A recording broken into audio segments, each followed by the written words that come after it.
Sejak minyak dah naik harga ni, ramai yang komen suruh buat resipi yang rebus-rebus pula. Aku manalah ada resipi yang rebus-rebus. Lalu kalau kat rumah aku buat resipi daging wagyu rebus, cecah ayam asam. Takkanlah aku nak rebus daging wagyu lepas tu tunjuk dekat orang semua.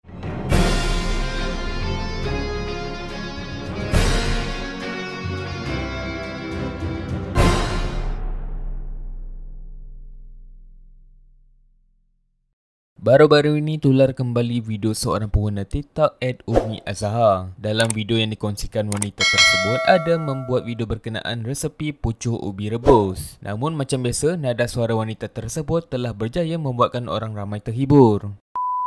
Sejak minyak dah naik harga ni, ramai yang komen suruh buat resipi yang rebus-rebus pula. Aku manalah ada resipi yang rebus-rebus. Lalu kalau kat rumah aku buat resipi daging wagyu rebus, cecah ayam asam. Takkanlah aku nak rebus daging wagyu lepas tu tunjuk dekat orang semua. Nanti mesti orang kecam aku semua sebab tak menjaga sensitiviti rakyat marahin kat Malaysia ni. Tiba aku teringat dekat belakang rumah aku ni banyak pokok ubi tapi tak pernah nak gali. Aku nak try lah gali, nak tengok ada ubi ke tak. Nanti bolehlah buat ubi godok lepas tu cicah dengan sambal daging ataupun gerendang daging dalam paket ni. Aku teringat ada satu pepatah mengatakan ada ubi ada batas, ada cinta tolonglah balas. Tapi tak semua benda dalam dunia ni boleh bahagia dengan cinta. Contohnya nak dapatkan minyak paket. Kalau nak dapat minyak paket kena beli pakai duit. Kalau tak kerja mana nak dapat duit? Walaupun pepatah mengatakan cinta tak boleh dibeli dengan duit. Perjalanan dari bilik aku nak pergi belakang rumah ni mengambil masa 1 jam. 1 jam tu sebab aku nak kena gosok tudung dulu, lepas tu pakai makeup, pakai sunscreen, pakai pelindung matahari. Selepas 30 saat berjalan, akhirnya aku jumpa juga pokok ubi belakang rumah aku ni. Korang tahu tak, pokok ubi ni antara pokok yang paling senang sekali nak hidup. Aku rasa setiap orang dekat Malaysia ni patut tanam ubi lah. Sebabnya kan kalau kita tanam ubi tak perlu dibaja. Orang berbudi, kita berbahasa. Semarakkan hari ini kita nyanyi ramai-ramai. Aku penat lah macam ni. Mana ubinya ni? Aku dah cangkul 5 minit kot tak jumpa-jumpa lagi ubinya. Aku tanya mak aku dekat mana ubinya. Mak aku cakap dekat situ. Situ. Lamalah juga aku cangkul tu, adalah dalam setengah jam. Tapi aku tak jumpa-jumpa juga ubinya. Sampai tangan aku naik ke matu.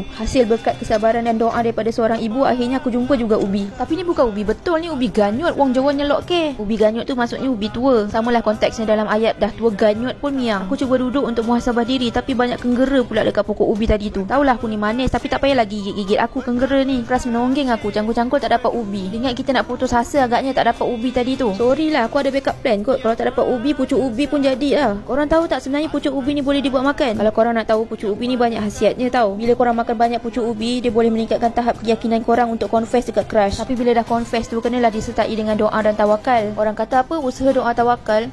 Pandai aku nasihat orang tapi diri sendiri tak berani nak buat. Pucuk ubi yang aku dah petik tadi tu aku pitili. Orang Jawa sebut pitili, orang Melayu sebut apa? Siang Habis tu kalau kita siang daun ubi ni waktu malam, kita panggil siang juga ke? Ini cara aku siang pucuk ubi. Mula-mula tanggalkan semua pucuk ubi tu, lepas tu korang roll lah pakai tangan. Alah, macam tak biasa pula roll. Korang kan biasa roll rokok gulung. Memandangkan aku punya misi untuk buat ubi rebus tu tak jumpa ubi, terpaksalah aku ganti ubi tu dengan pucuk ubi. Hari ni kita nak rebus pucuk ubi pula. Pucuk ubi yang dah siang tadi tu basuh lah, lepas tu rebus. Simple kan? Kan aku dah kata semua orang dekat Malaysia ni patut tanam pokok ubi. Kalau kau malah masak, kau petik je pucuk ubi macam ni, lepas tu rebus, lepas tu makan dengan sambal. Dah senang dah. Hidup kita ni sebenarnya simple je, tapi yang merumitkannya adalah orang sekeliling kita. Contohnya macam kau ada awet, lepas tu kau tanya awet kau nak makan mana hari ni, awet kau cakap tak kisah. Tapi bila kau bawa dia makan dekat food court Maidin, dia marah pula. Jeblas kena dinding kang. Tadi kata tak kisah. Tengok ni aku punya pucuk ubi dah masak dah. Kejap aku lupa nak ambil nasi. Aku nak masuk dalam sekejap, aku nak ambil nasi lah. Hari ni aku nak makan nasi tu dengan rendang daging abah. Nak tunggu abah aku masak rendang macam lambat lagi, so aku makanlah rendang daripada sambal Lina ni. Bapak aku paling pandai masak nasi goreng, tapi kalau macam rendang ni macam tahun depan je baru pandai. Niat aku nak ambil nasi je pun, tapi terjumpa pula sambal tempoyak ni. Sambal tempoyak tu anak mentibang yang buat, tapi macam pelik je anak mentibang buat sambal tempoyak ni. Boleh masuk Malaysia Book of Record dia buat sambal tempoyak ni. Hari kita cuba makan sambal tempoyak rendang dengan daun pisang. Daun pisang pula, daun pucuk ubi yang rebus tadi tu. Sedap rendang yang tadi tu aku makan tu, sedap tu. Aku rasa makanan paket macam rendang ni daripada sambal Lina ni sangat convenient untuk manusia sendu yang malam memasak. Kalau korang tak nak makan rendang, ada juga benda lain, sambal daging opah, lepas tu daging dinding mertua. Aku tak tahulah kenapa nama dia ada mertua, ada opah semua ni.